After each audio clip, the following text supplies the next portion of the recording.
Mereka itu semua adalah nabi palsu, dan jangan ikuti lalu tinggalkan saja, karena tidak mungkin ada keselamatan dari nabi-nabi yang palsu.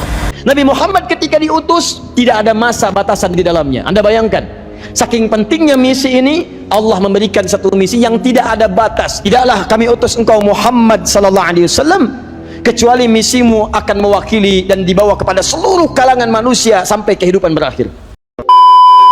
Benarkah Nabi Muhammad adalah nabi palsu? Pernyataan ini bukan sekadar tuduhan biasa, melainkan sebuah klaim besar yang akan mengguncang fondasi keimanan jutaan umat muslim. Salah satu yang berani melontarkan tuduhan ini adalah Elia Myron, seorang tokoh kontroversial yang kerap menyudutkan ajaran Islam secara terbuka. Ustadz Adi Hidayat tampil menanggapi narasi kontroversial dari Elia Myron dengan pemaparan ilmiah yang tajam, berdasarkan Al-Quran, hadis, catatan sejarah lintas agama. Beliau menunjukkan bahwa tuduhan tersebut tidak berdiri di atas fakta, melainkan hanya asumsi tanpa dasar yang benar. Mari kita simak bersama-sama.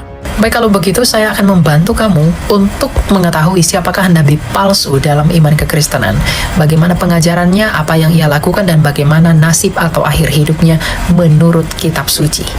Ciri yang pertama adalah nabi palsu akan berasal dari luar Israel. Di dalam Mazmur 147 ayat 19-20, Tuhan hanya memberikan ketetapan-ketetapan dan hukum-hukumnya kepada bangsa Israel saja, dan ia tidak melakukan itu kepada bangsa-bangsa lain. Apalagi nabi-nabi yang dia pilih itu hanya dari bangsa Israel untuk bangsa Israel saja. Jadi jikalau ada nabi yang mengaku nabi benar tetapi dia dari luar bangsa Israel, dia adalah nabi palsu dan penipu. Ciri nabi palsu yang kedua adalah ia akan membelokkan kebenaran Injil melalui karya salib.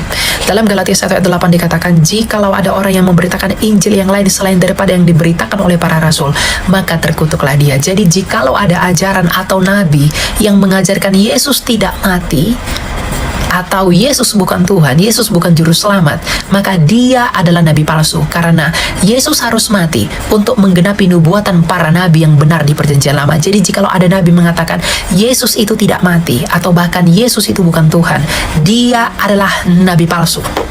Ciri yang ketiga adalah nabi palsu adalah nabi yang tidak bermoral.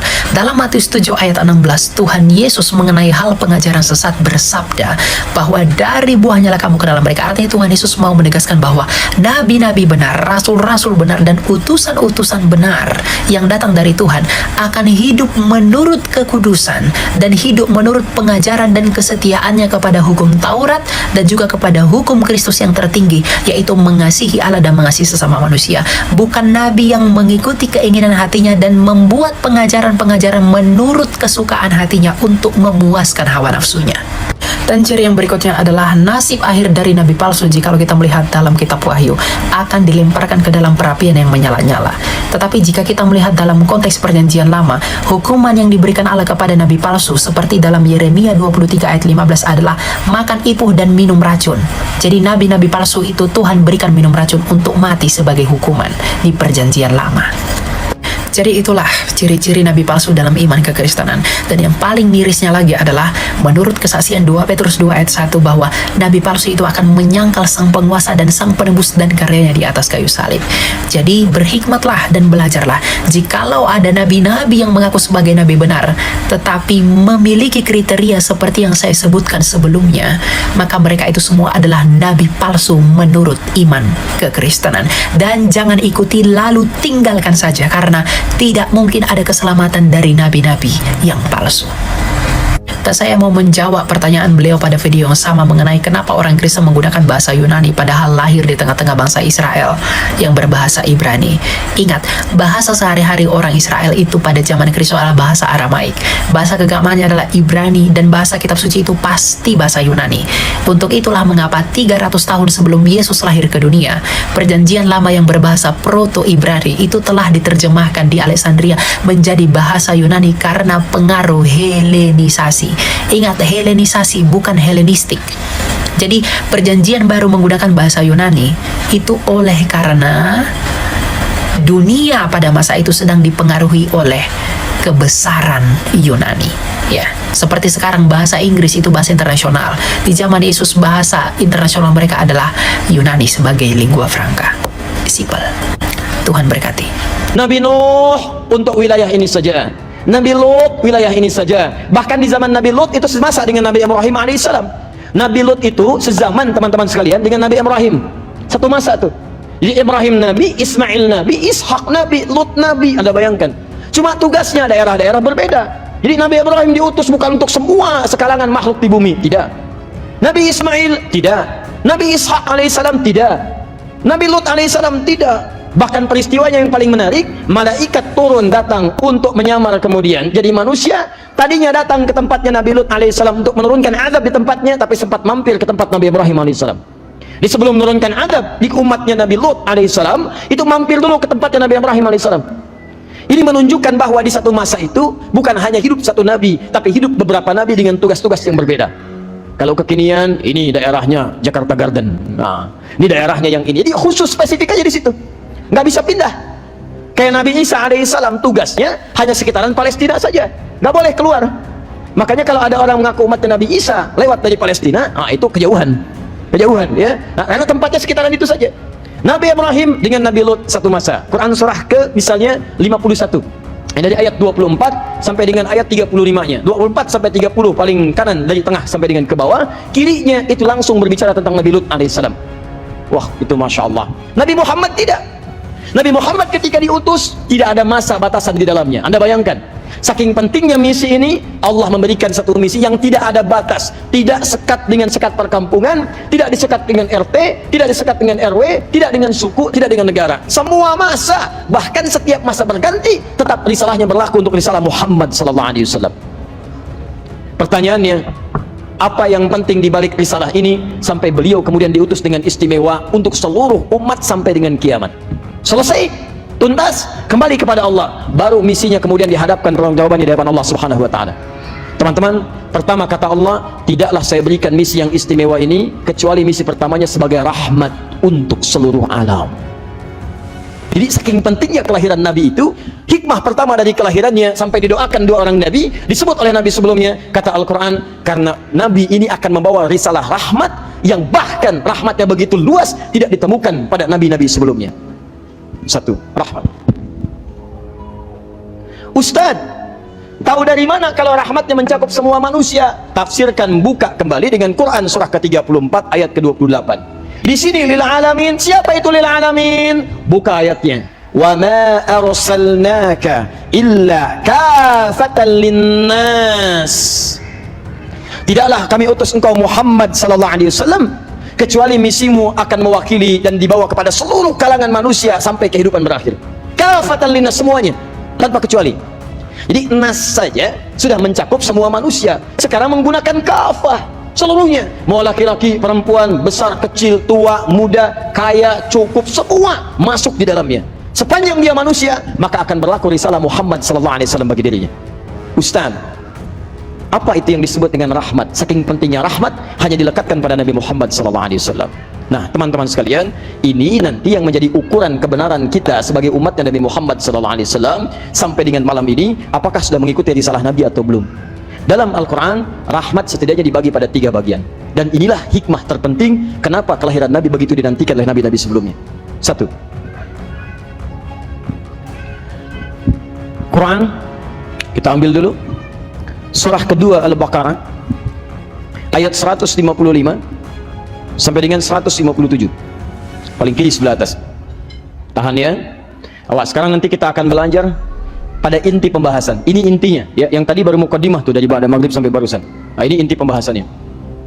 Perhatikan kalimatnya. Quran surah kedua ayat 155 sampai 157. Wala nabluwannakum bi syai'in minal khauf wal ju' wa naqsin minal amwal wal anfus wath thamarat wa basyiris sabirin alladhina idza asabathum musibah qalu inna lillahi wa inna ilaihi raji'un.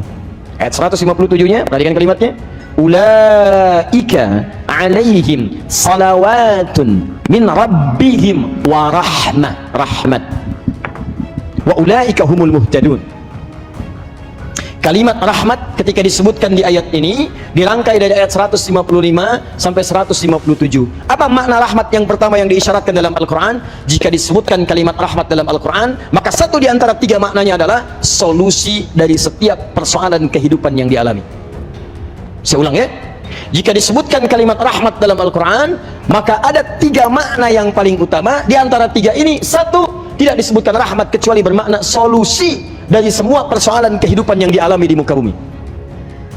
Seakan-akan Allah ingin menyampaikan, wa ma arsalnaka illa rahmatan lil alamin, wa ma arsalnaka illa kafatan linnas. Hei manusia, saya infakkan ya, kata Allah, saya berikan kabar kepada anda, tidaklah saya utus Muhammad sallallahu alaihi wasallam dengan sebagai status rasul yang terakhir, dengan misi yang besar, kecuali membawa rahmat. Apa rahmat itu? Yaitu solusi dari setiap persoalan yang kamu alami dalam kehidupan.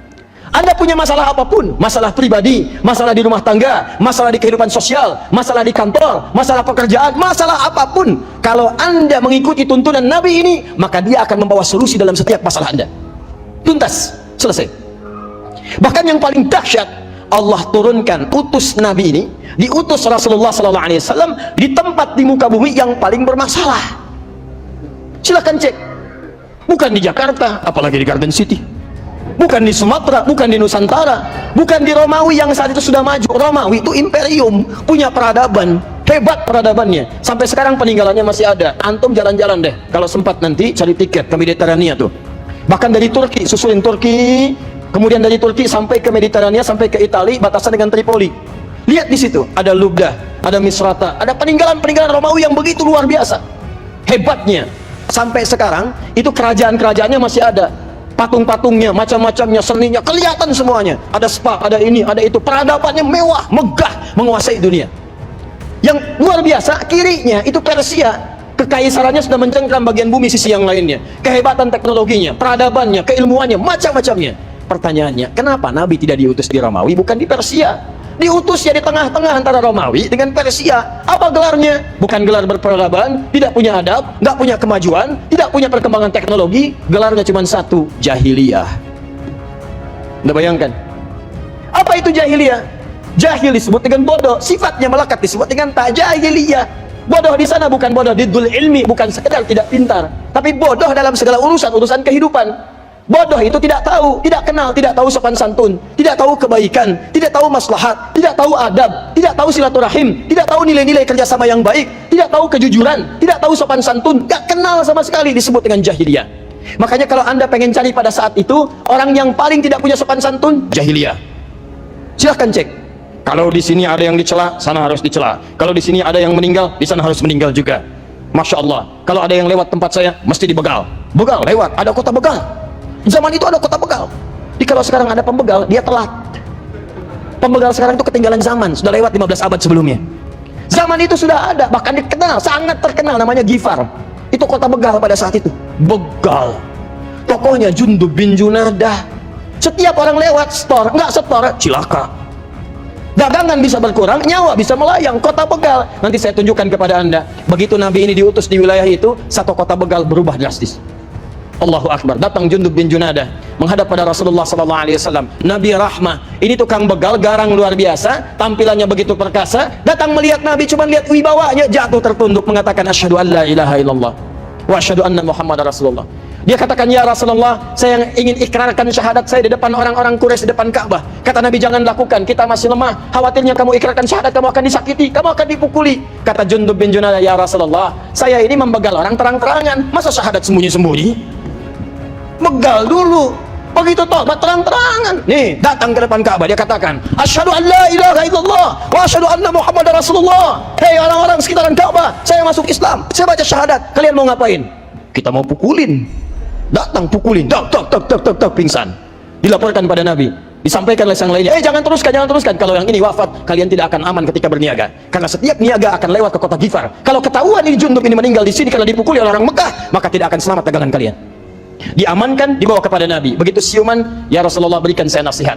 Kata Nabi, kamu pulang dulu ke Gifar, sempurnakan dulu belajar tentang Islam yang baik. Setelah itu dakwahi lingkungan sekitaranmu. Di situ kita akan bertemu lagi di kemudian hari. Bima makna Allahu Akbar. Ketika hijrah ke Madinah, Madinah kemudian mulai semakin merasat imannya. Madinah kemudian semakin banyak masyarakat muslimnya. Apa yang terjadi? Dak tik duk, suara kaki datang banyak. Heboh Madinah. Ternyata pada saat itu datang sekampung Ghifar dipimpin Junub bin Junadah, masuk Islam, kemudian datang ke Madinah. Masuk Islam. Tokoh Begal pulang ke kota Begal. Datang di sana Muhammad SAW, selesai masalah di kota Begal. Dibawa orang-orang sekampung menyampaikan kepada Nabi, sekarang kota Begal sudah berubah menjadi kota Islam. Sekampung masuk Islam. Nah saudara-saudara seiman semua, ucapan Lia Miron yang menyebut Nabi Muhammad sebagai nabi palsu adalah bentuk penghinaan paling keterlaluan terhadap Islam. Ini bukan sekadar provokasi, tapi pelecehan yang sangat serius terhadap sosok yang dimuliakan lebih dari 1,8 miliar umat muslim di seluruh dunia. Lia Miron tidak paham sejarah. Dia hanya asal bicara, tanpa ilmu, tanpa akhlak, tanpa tanggung jawab. Tidak ada satupun bukti ilmiah atau data sejarah yang mendukung tuduhan keji tersebut. Yang ada hanyalah ocehan kosong yang hanya pantas disebar di tongkrongan pembenci kebenaran. Ustadz Adi Hidayat langsung turun tangan, memberikan jawaban ilmiah, tajam, dan membungkam semua tuduhan Lia. Dalam ceramahnya, Ustadz Adi menjelaskan bahwa Nabi Muhammad adalah satu-satunya tokoh sejarah yang kehidupannya paling lengkap, paling detail, dan paling bersih dari kebohongan. Dari sejak kecil hingga wafat, akhlaknya dijaga, kejujurannya diakui, bahkan oleh orang-orang yang memusuhinya sekalipun. Nabi Muhammad diberi gelar Al-Amin, yang artinya orang yang paling terpercaya. Kalau seorang pembohong, mana mungkin bisa dapat gelar seperti itu sejak sebelum kerasulan? Ustadz Adi Hidayat juga menegaskan bahwa kenabian Nabi Muhammad diakui bukan hanya oleh Al-Quran, tapi juga oleh para sejarawan dunia. Bahkan tokoh-tokoh non-muslim seperti Michael Haji Hart pun menempatkan beliau di posisi nomor 1 sebagai manusia paling berpengaruh sepanjang sejarah. Sementara Lia Miron, siapa dia? Apa kredensialnya? Apa dasar keilmuannya? Apa kontribusinya selain menyebar kebencian dan fitnah murahan? Dia hanya menjual sensasi, menjadikan Islam sebagai bahan cercaan untuk mencari popularitas picisan. Tapi semua itu gagal total. Karena Ustadz Adi Hidayat dengan sangat elegan dan cerdas menyajikan bantahan telak yang membuat Lia tak bisa berkutik. Kalau masih ada yang percaya dengan ucapan Lia, itu tanda belum belajar agama dan sejarah dengan benar. Jangan bodoh dua kali, lawan fitnah dengan ilmu, lawan kebencian dengan kebenaran. Nah saudara seiman semua, itulah pembahasan kali ini. Semoga apa yang disampaikan bisa memberikan kita manfaat dan pelajaran baru untuk kita semua. Jangan lupa untuk like, comment, and subscribe, supaya kalian tidak ketinggalan info terbaru dari Santri TV. Sekian video kali ini, sampai jumpa di video berikutnya. Wassalamualaikum warahmatullahi wabarakatuh.